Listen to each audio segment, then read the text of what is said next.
హైడ్రా కూల్చివేతలు కొనసాగుతున్న వేళ మంత్రి పొన్నం ప్రభాకర్ హెచ్చరికలు చేశారు. ఎవరైనా హైడ్రా బాధితుల వీడియోలు సోషల్ మీడియాలో షేర్ చేస్తే చట్టపరమైన చర్యలు తీసుకుంటామన్నారు. కొందరు కావాలని బాధితులను రెచ్చగొట్టి అసత్య ప్రచారం చేస్తున్నారని మండిపడ్డారు. సిపి దీనిపై దృష్టి సారించాలన్నారు. తమ ప్రభుత్వం మూసీ రివర్ ఫ్రంట్ బాధితులను ఆదుకుంటుందని చెప్పారు. ప్రజలను తప్పుదో పట్టించేటువంటి అవాస్తవాలను చెప్పి సోషల్ మీడియా మేనేజ్మెంట్ ద్వారా దుష్ప్రచారాలను చేసి వ్యక్తిగతంగా తిట్టేటువంటి అంశాలను ప్రభుత్వంలో ఒకవేళ మీకు నచ్చకపోతే ముఖ్యమంత్రి గారిని విమర్శించదలుచుకున్నారు, మంత్రులు విమర్శించదలుచుకున్నారు, పార్లమెంటు సభ్యులు విమర్శించదలుచుకున్నారు, లేదా చట్టం ఉంది, న్యాయం ఉంది, కోర్టు ఉంది, డెమోక్రసీ ఉంది. అన్నిటికంటే రేపు పొద్దున బ్యాలెట్ ఓటింగ్ ఉన్నది.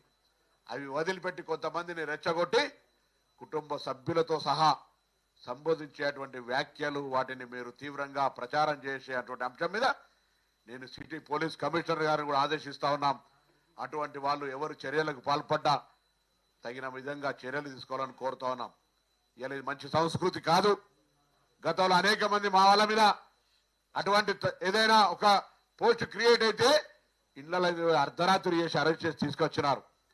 ఇలా ఇటువంటి ఆందోళనకరం కలిగించేటువంటి లాంగ్వేజెస్ ఉపయోగించి